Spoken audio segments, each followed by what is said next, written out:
개싸네 프로야구 투나 어서 들어오십시오. 캐스터입니다. 안녕하십니까? 네, 안녕하십니까? 이제 시상식의 계절입니다. 연일 지금 이제 시상식이 이것저것 열리고 있습니다. 오늘 이제 1구의 프로야구 선배들의 매년 시상식을 갔는데 올해도 시상식이 있었습니다. 오늘 그 시상식의 1구의 대상이 오승환 선수가 수상을 했죠. 근데 저는 오승환 선수가 받은 게 이제 올해 은퇴도 했고 또 상징성이 있고 다 좋습니다. 근데 이제 오승환 선수한테 질문들이 이제 들어갔죠. 앞으로의 계획을 좀 얘기해 달라. 그랬더니 오승환 선수가 몸을 만들고 있대요. 이게 뭔 소리야? 본인이 이제 은퇴를 했으니까 여러 가지 시도를 해보고 싶은 거죠. 내가 지금은 선수일 때는 함부로 이제 여러 시도를 못했을 거 아니에요. 탈이 나거나 문제가 생기면 안 되니까. 근데 이제는 다각도로 야구에 도움이 될 수 있는 그런 거를 본인이 일종의 실험 정신을 발휘해서 해보고 싶었다. 그래서 지금 몸을 또 만들고 있다고 합니다. 이제 그건 조금 이제 다른 결의 목표고 방향이고. 그러니까 오승환 선수가 그래서 지도자를 할 거야? 아니면 해설을 할 거야?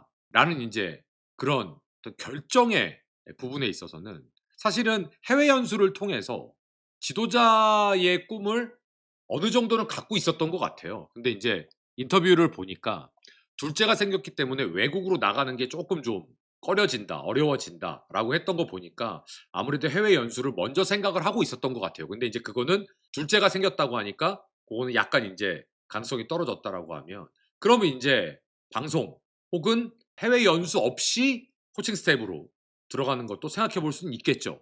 그런데 저는 무엇을 선택하든지 간에 오승환 선수가 이런 얘기를 했어요. 내가 어떠한 방법으로 한국 프로야구에, 한국 야구에 도움이 될 수 있을지 고민 중이다. 라는 얘기를 하잖아요. 그러니까 저는 이런 부분들이 책임감 있는 모습이다. 라고 생각을 합니다.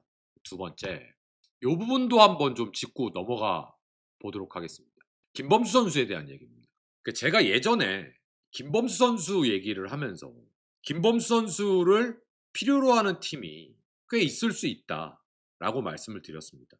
일단 가장 우선인 건 한화에서 잔류를 시키려고 할 것이고 아니면 삼성 정도가 탐을 낼 수 있는 유력한 후보다. 근데 사실은 우리나라에 냉정하게 좌완 불펜이 그렇게 녹록치 않다라는 게 사실 팩트잖아요. 근데 사실은 냉정하게 삼성도 배찬승 선수와 백정현 선수가 내년에 이제 복귀를 한다라는 가정하에 그렇게 따지면 냉정하게 제가 봤을 때 김범수 선수에 대한 니즈가 예전에 삼성이 진짜 좌완 불펜이 없을 때처럼 그렇게 막 갈구하고 그럴 정도는 저는 아니라고 봅니다. 솔직하게 말씀드리면.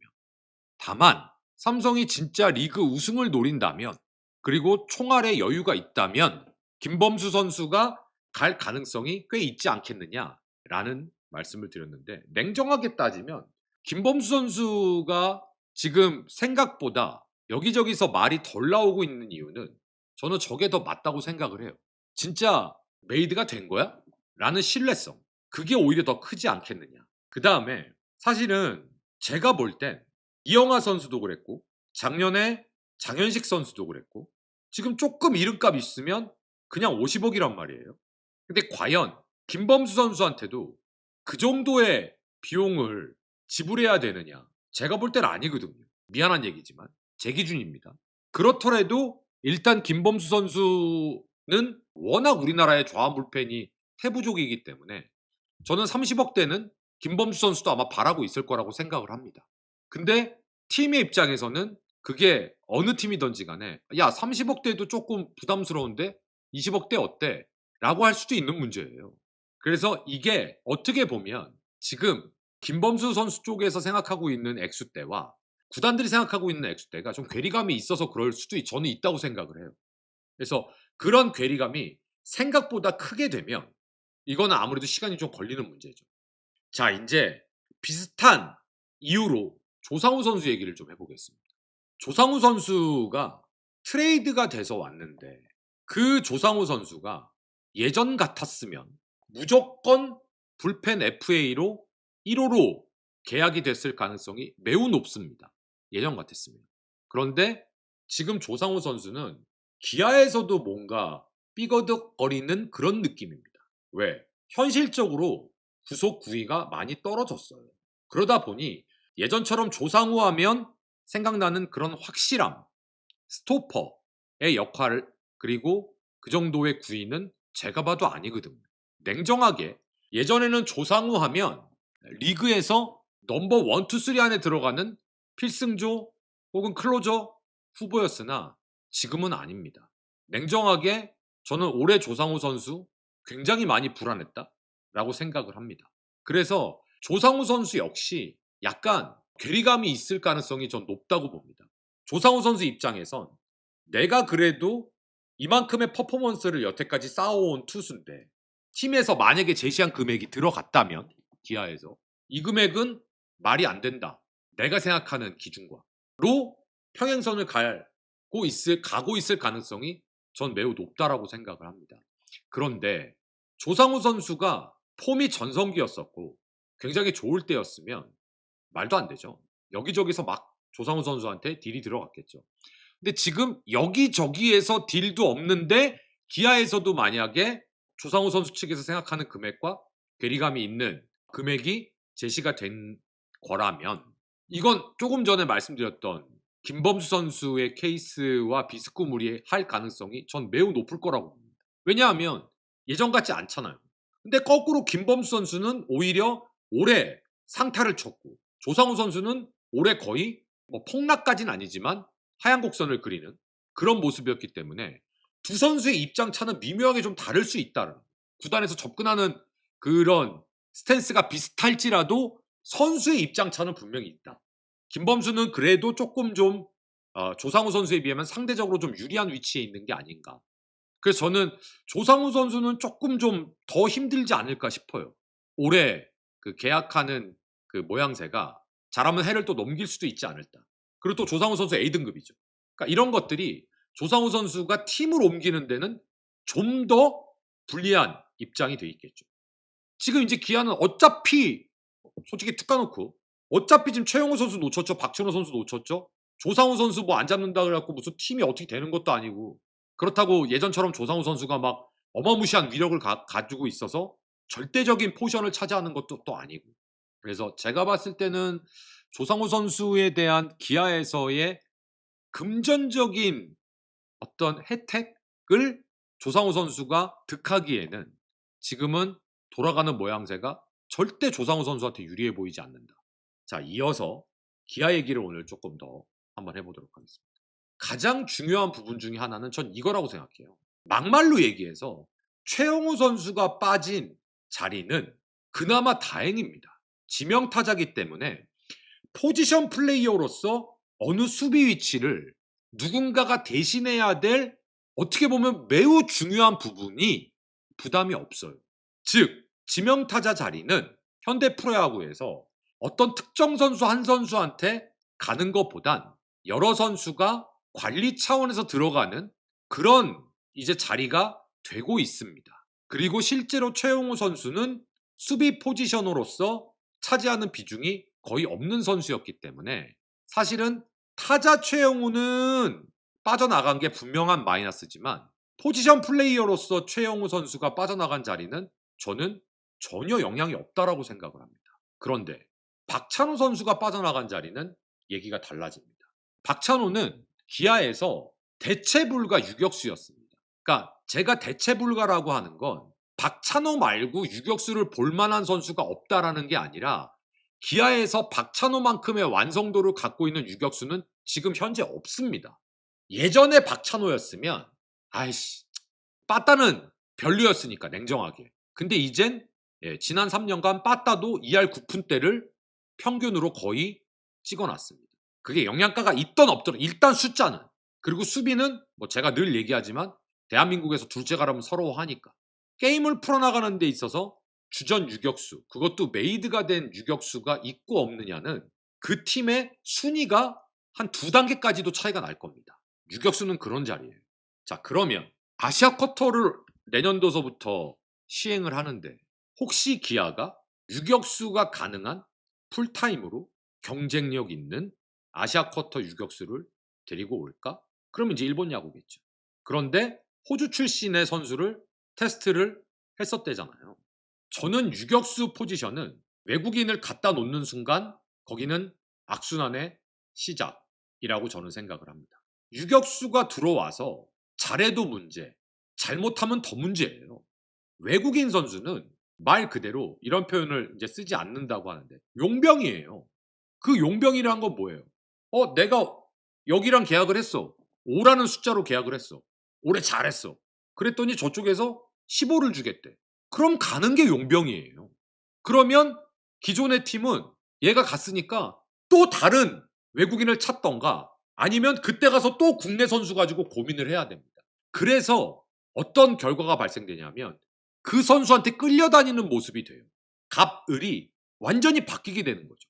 그래서 고생한 팀들이 SK, 롯데, 지금 두산은 그래서 돈을 들여서 국내 옵션을 사갖고 간 거 아니에요.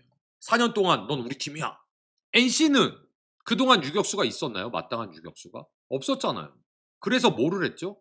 김주원 박아놓고 키운 거 아니에요. 야! 해! 마음대로 해! 박찬호가 처음부터 주전이었어요? 아니었잖아요. 박아놓고 야! 죽이 되든 밥이 되든 해! 저는 개인적으로 기아에 유격수를 볼만한 선수들이 전 차고 넘친다고 생각해요. 박민 있죠. 김규성 있죠. 윤도현 있죠. 김도영 있죠. 물론 그러면 야 김도영을 유격수를 쓰면 돼 안 돼? 뭐 이거 갖고 또 그러니까 제가 얘기하는 건 김도영을 써라가 아니라 후보가 그렇게 많다는 얘기예요. 좋은 선수들이. 근데 굳이 이걸 또 외국인을 써야 되냐는 거죠. 정현창 그래 정현창 선수도 있고. 그래서 저는 유격수는 외국인을 쓰는 거 절대 장기적으로 좋은 플랜은 저는 아니라고 생각합니다. 그래서 저는 이렇게 된 거 장기적인 플랜을 좀 보는 게 필요하지 않을까? 기아가. 또 한 가지 말 나온 김에 잠깐만 얘기하겠습니다. 저는 비즈니스 말고요. 야구만 놓고 얘기를 할게요. 기사에서 외국인 선수 둘, 그 다음에 아시아 쿼터 하나, 그 다음에 하영민, 그리고 안우진 돌아올 때까지 정현우 이렇게 5선발 체제로 꾸려갈 가능성이 매우 높다는 기사가 나왔습니다. 여기서 제가 주목하고 있는 거 외국인 선수 둘에 아시아 쿼터 하나, 선발 3명. 그러면 이게 뭐야? 그냥 외국인 리그예요, 선발은. 우리나라 투수들은 뭐 하나 그러면? 이게 여러분 가뜩이나 우리나라 지금 국제대회에서 던질 만한 선발 투수 없다고 난리잖아요. 근데 이게 실제로 올해 이제 딱 내년에 이제 뚜껑 열었어. 근데 보통 이제 불펜 투수들을 일본에서 데리고 오고 있잖아요, 지금 흐름이. 근데 한화의 그 대만 친구 LG 웰스 키움에 아직 확정 안 됐지만 선발이 만약에 쟤네들 좋은데? 선발로 나와서 그러면 외국인 투수 둘에 아시아 쿼터를 선발로 쓰면 괜찮네? 이게 또 증명이 되잖아요? 그러면 이게 또 트렌드가 돼서 이제 그냥 당연하다는 듯이 외국인 셋이 선발로 도는 리그가 될 가능성이 매우 높아질 거라는 거죠. 이렇게 되면 진짜 우리나라 프로야구는 빛 좋은 개살구 될 수 있어요. 그러니까 제가 분명히 그 얘기 했습니다. 비즈니스적인 거 빼고 말씀드린다고. 전력만 놓고 보면 우리나라의 프로야구만 놓고 보면 만약에 진짜 2, 3억 되는 선수가 아시아 쿼터로 와서 선발로 10승을 똑 올려버려. 그것도 예를 들면 만약에 뭐 일본 뭐 독립리그 출신 이러면 진짜 머리 아픈 거예요. 대만 출신. 그러니까 이게 아시아 쿼터를 데리고 오는 게 무조건 나쁜 게 절대 아닙니다. 저는. 프로니까 좋은 선수 데리고 와서 뛰게 하는 게 맞아요. 근데 이걸 거시적으로 우리나라의 야구의 거시적인 부분으로 보자라는 거죠. 그래서 만약에 이게 진짜로 제가 우려했던 대로 이건 뭐 2, 3억만 투자하면 죄송합니다. 지금 프로야구 판의 몸값에 비해서 2, 3억만이라고 표현한 겁니다. 이거 2, 3억만 표현하면은 대만 애들 훨씬 잘 던지는 애들 다 데리고 올 수 있겠는데 이게 만약에 딱 꽂혀보세요. 다 죽는 거예요 그러면. 그렇게 될까봐 우리나라 선수협에서 솔직히 걱정도 좀 하고 있을걸요. 왜? 쟤네 15만 달러 10만 달러 주니까 데리고 왔는데 쟤 겁나 잘 던지는데? 근데 우리나라는 좀만 던지면 몇십억 주세요 몇십억 주세요 막 이래버리잖아요. 그러니까 이건 어떻게 보면 굉장히 지금 모험을 하는 거예요. 그래서 내년에 아시아 쿼터가 선발이든 불펜이든 여러분들께서 가장 눈여겨보셔야 될 건 과연 지금 일본 투수들이 오고 이제 대만 투수들이 오는데 일본의 2군에서 난다긴다는 애들 그다음에 대만에서 난다긴다는 애가 왔을 때 저 돈 받고 왔을 때 제가 어느 정도 할 것인가 그거 한번 비교해 보십시오. 한편으로는 굉장한 위기도 될 수 있고요.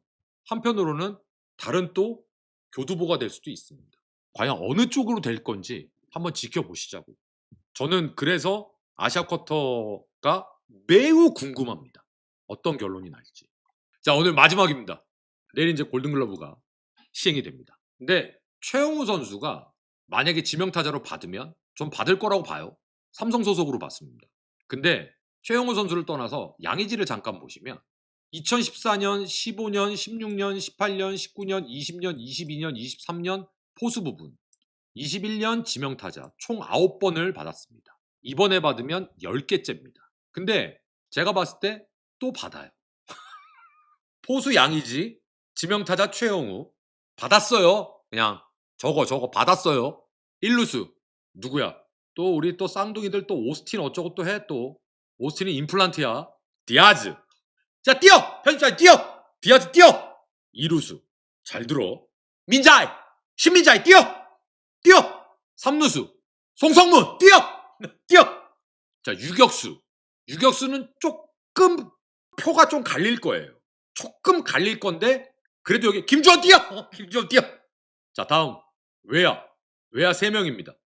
여기가 이제 문제인데 저는 이건 이제 생각이 좀 다를 수 있어요. 저는 안현민, 김성윤 그리고 레이에스냐 구자욱이에요. 아 이건 힘들어요 저도. 근데 누가 받아도 오케이예요 저는. 근데 김성윤은 받아야 된다예요. 안현민이니까 얜 열외. 얜 그냥 하나 빼. 그리고 김성윤은 받자. 사실 우리나라 골든글러브가 말 그대로 공수를 다 보잖아요. 주루까지. 그리고 공격을 의외로 또 많이 보잖아요. 그래서 수비상이 생겼잖아요. 박혜민 선수는 수비상 받았으니까. 그러니까 저는 김성윤은 받아야 된다고 치는데 이건 제 생각이에요. 만약에 이렇게 줄 수도 있어요. 안현민, 구자욱, 레이에스 이렇게 줄 수도 있는 거 아니에요. 근데 저는 김성윤은 좀 받았으면 좋겠다. 못 받을 이유가 없다. 자 이렇게 해서 오늘 프로야구 투나잇 야구 소식 좀 집중적으로 그 아시아 쿼터에 대한 얘기도 좀 해봤고 내일 또 골든글러브에 대한 예상도 해봤습니다. 내일은 이제 제가 그 농구 중계가 있어서 라이브가 저녁 때 농구 방송 EASL 내일 아마 창원 LG 경기일 겁니다. 함께 여러분들 하실 수 있고요. 내일 판교 스튜디오에서 프로야구 투나잇 그리고 농구 중계까지 여러분들과 함께 하도록 하겠습니다. 언제나 여러분들께 최고의 야구 소통 방송이 되도록 노력하도록 하겠습니다. 구독 한 번씩 개선하겠습니다. 고맙습니다.